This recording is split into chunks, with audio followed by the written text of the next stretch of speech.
Que le Père soit encore glorifié. Bonjour,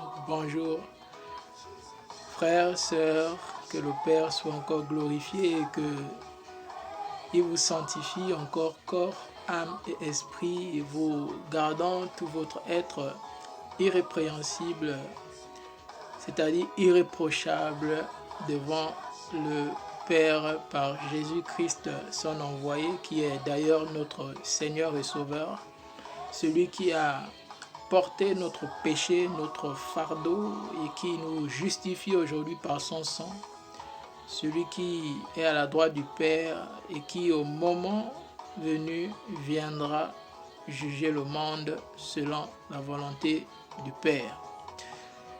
Eh bien, j'espère que vous allez bien en ces temps de confinement. J'espère que vous allez bien, mais ne nous inquiétons pas.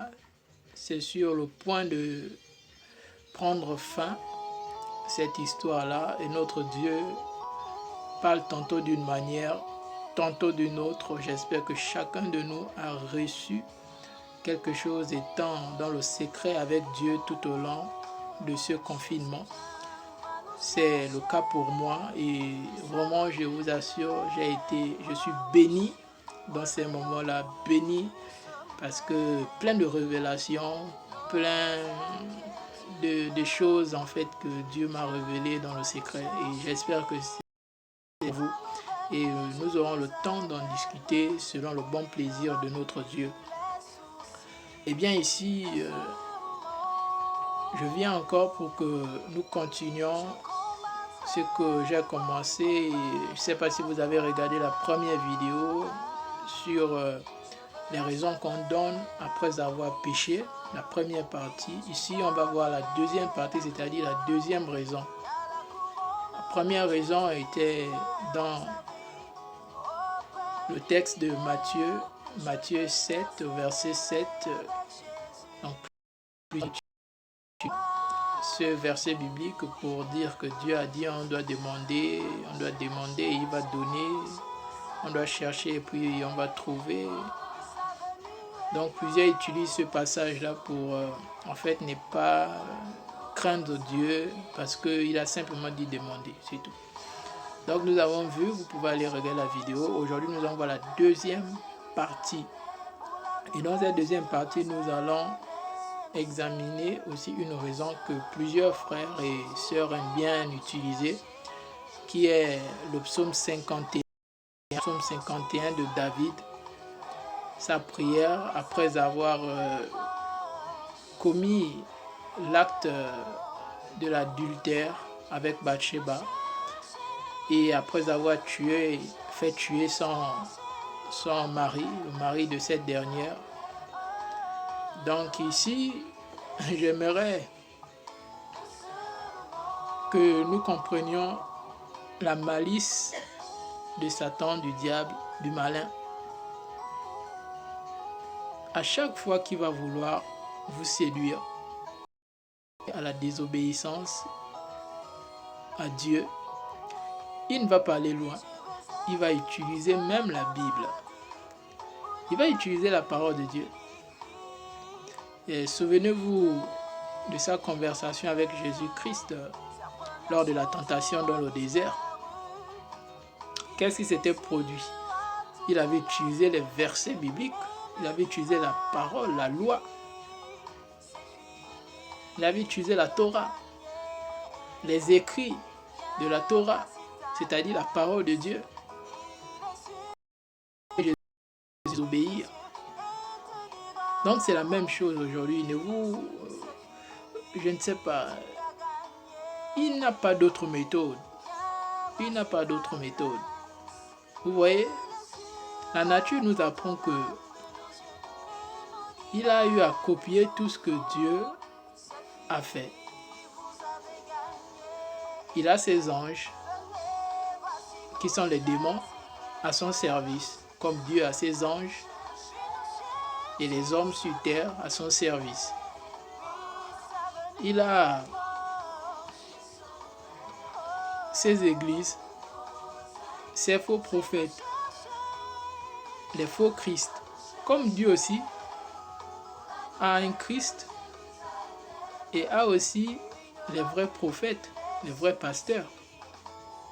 Donc tout ce que Dieu fait, il falsifie. C'est un grand... Comment le dire? Je ne sais pas si on dit falsificateur ou falsifieur. Donc il est là-dedans, c'est son domaine. Donc ne croyez pas qu'il va aller chercher ailleurs. Il va aller chercher dans un autre livre ou je ne sais pas. Il va utiliser la parole de Dieu pour vous convaincre. Donc ici le psaume 51 que plusieurs aiment bien prendre, c'est la prière de David. Donc Satan aussi amène plusieurs que faites cette prière-là après péché. Faites cette prière-là après avoir désobéi à Dieu. C'est ce qui vous fait entendre, mais vous l'ignorez. Eh bien, nous allons examiner le psaume de David. Et est-ce que c'est normal qu'en tant que chrétien ou en tant que croyant, en tant que racheté, nous devions encore penser que nous sommes au même titre que David, qui était d'ailleurs sous la loi? C'est la question à se poser. Donc, je vais donner 3 points ici. Nous allons voir 3 points sur David. Et pour l'histoire, j'aimerais vous donner, vous pouvez lire 2 Samuel, le chapitre 11 et le chapitre 12, pour comprendre l'histoire. C'est-à-dire comment est-ce qu'il est arrivé au niveau de coucher avec Bathsheba, comment est-ce qu'il a fait pour tuer Uri, le mari de cette dernière. Donc 2 Samuel, chapitre 11 et le chapitre 12, ça va vous aider. Maintenant ici, nous prenons 3 points de David. Le premier point, c'est que David avait péché et s'était repenti. Ça, là, on le sait. Il avait péché et il s'était repenti. Le deuxième point, c'est que Dieu avait pardonné le péché puisqu'il s'était repenti. Dieu avait pardonné le péché, mais il ne l'avait pas laissé impuni. La preuve, Dieu avait fait mourir l'enfant qui était issu de cet acte d'adultère. C'est pourquoi David était parti jeûner 7 jours. Il dormait au sol. Malgré ça, l'enfant était mort.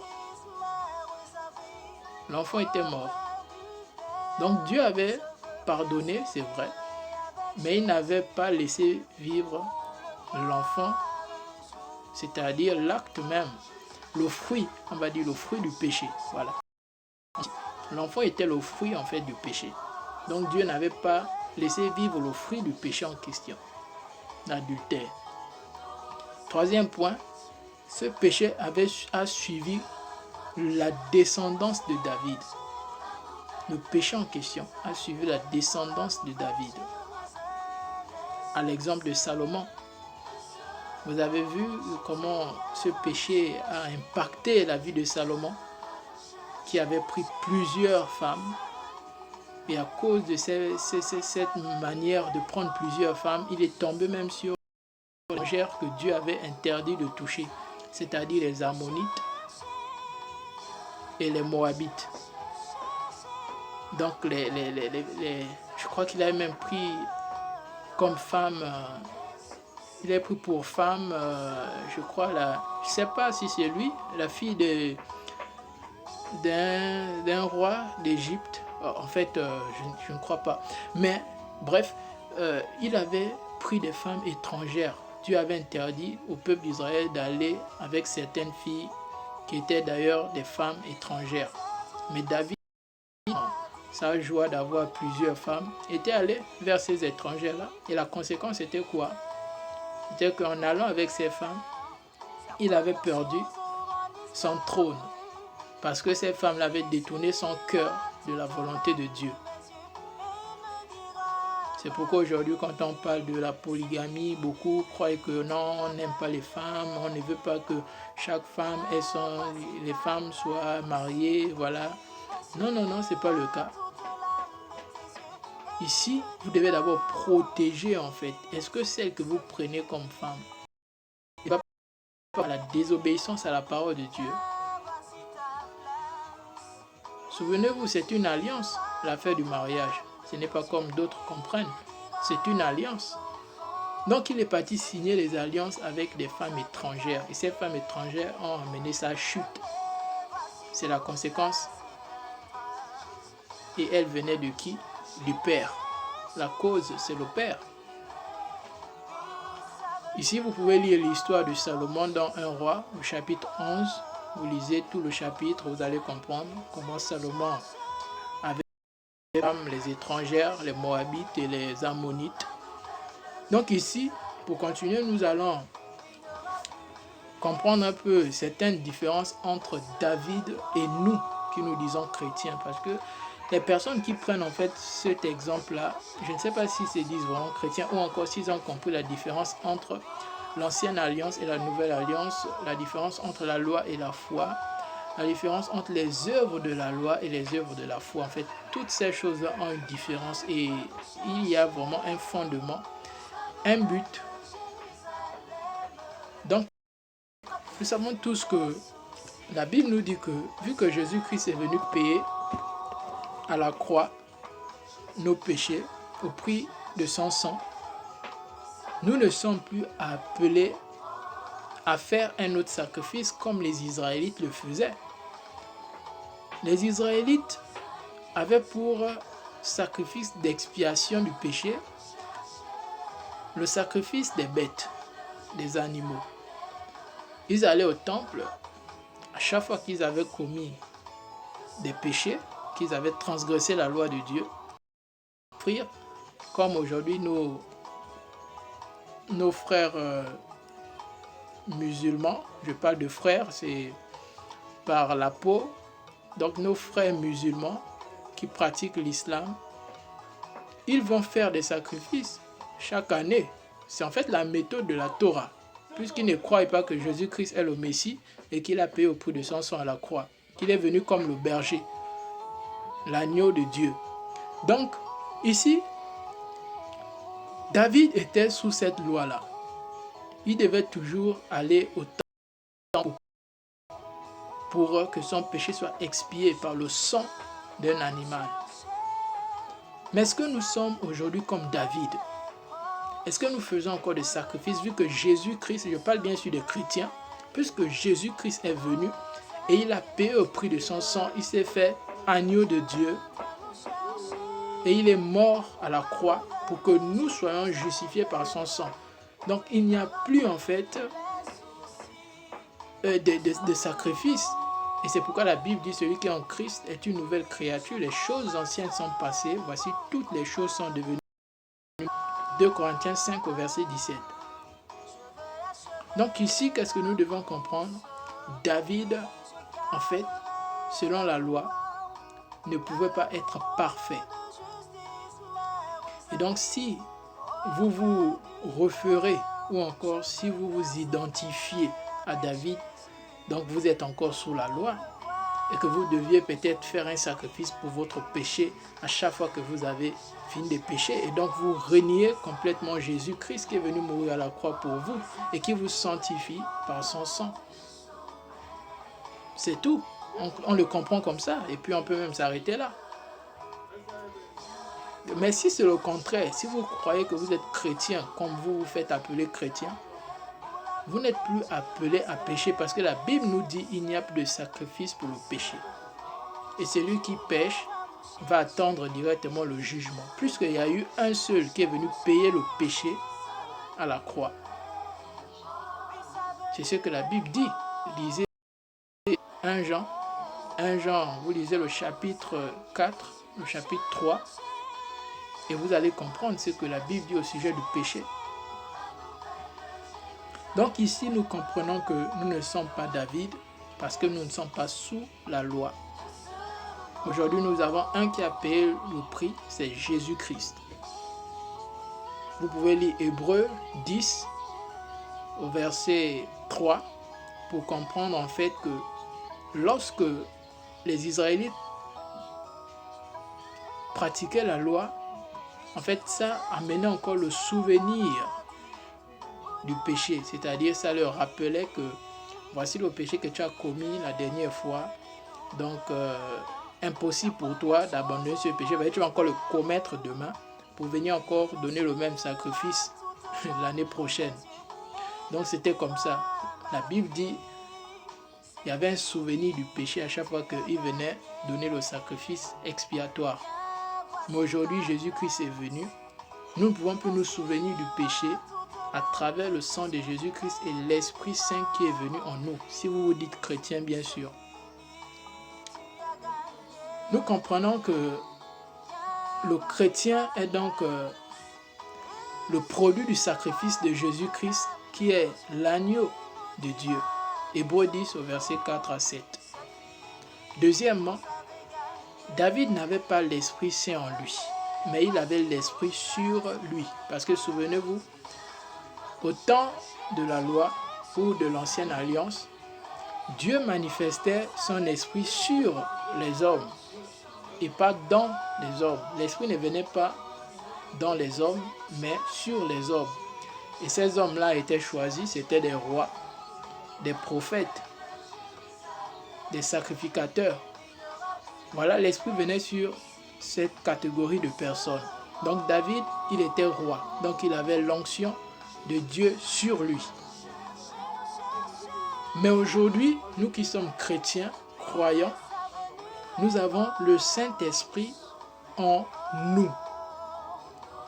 Selon Jean 16 au verset 7 à 8, le Seigneur a dit, « Il est avantageux pour vous que je m'en aille, afin que le Consolateur vienne en vous. Et lorsqu'il sera venu, vous conduira dans toute la vérité. » Jean 16 au verset 13.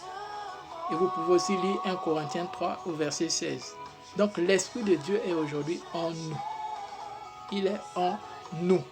Il n'est pas sur nous seulement, mais il est en nous. C'est plus puissant que le peuple d'Israël ou encore les rois, les prophètes et les sacrificateurs de la loi. C'est plus puissant quand on vous dit l'Esprit de Dieu en vous. C'est plus puissant que lorsqu'on vous dit l'Esprit de Dieu est sur vous. Non. En vous, ça veut dire qu'il vous montre le chemin à suivre, il vous dicte les lois dans le cœur. Il vous dit que cette chose n'est pas bonne. Il est capable même de dire que ce que vous venez de commettre n'est pas agréable à moi. Donc voici le but du Saint-Esprit en nous. Donc les chrétiens aujourd'hui doivent vraiment prendre conscience que nous ne sommes pas comme David. Nous ne sommes pas comme David. Nous sommes rachetés par le sang de Jésus-Christ et non par le sang des animaux. Donc nous sommes appelés à vivre la sainteté, la sainteté au nom de Jésus-Christ. Donc, enlever les idées de justification du péché là avec la parole de Dieu, non. C'est Satan qui vous amène à faire ça. Donc, aujourd'hui, après avoir reçu le Saint-Esprit et la connaissance de Dieu en réalité, nous connaissons que telle chose n'est pas bonne, telle chose est bonne aux yeux de Dieu, ce qui nous amène en fait à ne plus commettre la chose, sinon nous aurions le châtiment du Père, parce que nous avons l'Esprit du Père en nous. La Bible dit, je vais lire un passage, la Bible dit pour vous, ne vivez pas selon la chair. Les gens comme David, ils vivaient selon la chair. Les gens comme Abraham, ils vivaient selon la chair. Les gens comme Jonas, ce sont des gens qui vivaient selon la chair. C'est pourquoi vous pouvez remarquer des adultères, c'était des meurtriers, ils s'entretuaient, ils avaient les armes, ils tiraient sur les autres, ils partaient en guerre. C'était la chair qui dirigeait ces hommes-là. Mais aujourd'hui, c'est l'Esprit qui dirige le peuple de Dieu, qui s'est fait appeler saint. Un peuple saint. Pourquoi? Parce qu'il porte l'Esprit Saint. Donc nous ne devions pas nous comporter comme les Israélites, comme les David, Non.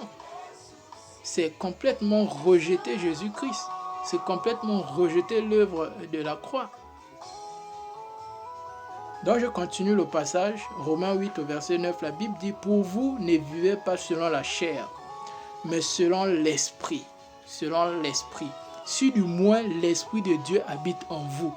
Donc vous qui vivez selon la chair, là, posez-vous la question, ai-je l'esprit de Dieu en moi? Et vous aurez la réponse, pardon. Donc ici, je continue, si quelqu'un n'a pas l'esprit de Christ, voilà, si quelqu'un n'a pas l'esprit de Christ, il n'appartient pas. Donc les raisons là, c'est certainement parce que vous n'avez pas l'esprit de Christ. Si c'est le contraire, alors vivez comme Christ veut, comme Dieu veut. C'est-à-dire sanctifiez-vous à travers la parole de Dieu. Apprenez ce qui est bon, agréable et parfait aux yeux de Dieu. Et vivez selon la volonté du Père. Fuyez le péché, haïssez le mal, détestez l'injustice. C'est ça. Les frères et mes sœurs. Je lis encore un dernier passage dans 1 Jean 3 au verset 8. La Bible dit « Celui qui pêche est du diable. Celui qui pêche est du diable. Pourquoi? Car le diable pêche dès le commencement. » Donc c'est le diable qui pêche dès le commencement et il est le père des pécheurs. Il faut le comprendre comme ça. Quand vous pouvez pécher et puis trouver des raisons dans la Bible, c'est le diable, c'est Satan. C'est un malin, la Bible l'appelle l'esprit malin. Donc celui qui pêche est du diable, car le diable pêche dès le commencement. 1 Jean 3, 8. Mais on a une bonne nouvelle à la suite. La Bible dit, le Fils de Dieu apparu afin de détruire les œuvres du diable. Le Fils de Dieu a apparu afin de détruire les œuvres du diable. Ça, c'est le but de Christ sur la terre. Détruire les œuvres du diable. Et aujourd'hui, détruire ces œuvres à travers son esprit qui est en nous. L'esprit du Père qui est en nous. Les œuvres du diable sont détruites. Avant, je me plaisais bien dans 2, 3, 4 copines. Quand l'Esprit de Dieu vient, mets fin à toutes les copines et je vais te montrer le chemin. Celle qui est la côte de tes côtes, l'os de tes os, la chair. Voilà. Avant, je rappais. J'étais un artiste qui aimait bien insulter, bien menacer les autres dans mes paroles. Mais aujourd'hui, l'esprit est venu et il dit non à tout ça. Je suis un esprit doux. Avant, je me plaisais à voler, à tricher. Mais quand l'esprit vient, il convainc du péché et il dit moi je suis un justice. Vis dans la justice.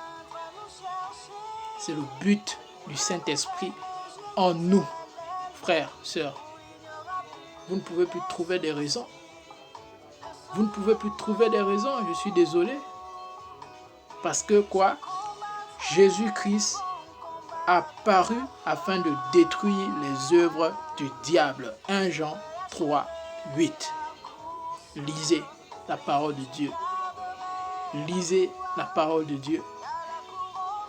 Et elle vous affranchira, corps, âme et esprit. Que le Père soit encore glorifié. Le péché est mort à la croix avec Christ. Quelle raison pouvons-nous encore donner? Il n'y a plus de raison. Romains 6 au verset 2 dit le péché est mort avec Christ. Vous voyez l'action du baptême. L'action du baptême, c'est la mort et la résurrection avec Christ. Bon, c'est symbolique. c'est symbolique. Plusieurs aujourd'hui sont en train de refaire ça physiquement, mais là derrière, Satan aussi a pris maintenant aussi cette méthode-là pour marier certains avec les esprits des eaux. Bref, ce n'est pas le but du message ici, mais c'est une révélation quand même. Parce que plusieurs se font tromper, plusieurs se font envoûter à travers ce mystère-là, alors que c'était en fait un symbole de la mort et de la résurrection du croyant. Celui qui allait croire en Jésus-Christ devrait mourir et ressusciter avec Christ. Ça, c'est juste un symbole. Mais la vérité, c'est que lorsque nous allons mourir, nous allons être ressuscités. Et mourir, c'est quoi? C'est mourir au péché, c'est mourir à l'injustice, c'est mourir au mal. C'est mourir à l'ignorance, à la parole de Dieu. C'est ça l'injustice, c'est ça mourir. Donc nous devions faire très attention, mes frères et mes sœurs. Satan est un malin qui utilise d'ailleurs la parole de Dieu pour nous convaincre. Donc c'était un message que je voulais simplement adresser. Je crois qu'on aura une troisième partie, une troisième raison que plusieurs aiment encore utiliser. Nous allons encore apprendre. Je crois que nous avons jusqu'à 4 raisons. Par la grâce de Dieu, je crois que avant la fin de cette semaine, je publierai cela sur ma chaîne et que le Père soit glorifié, que vous soyez bénis à travers et que vous vous sanctifiez davantage à travers la parole du Père.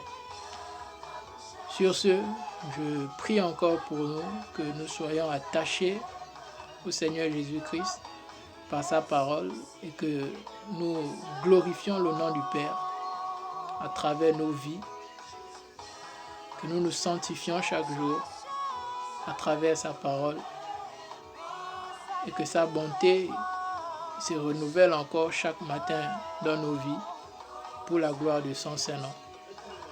Alors, merci de la vidéo et que la paix soit dans votre maison et aussi dans la vie de chaque membre de vos familles.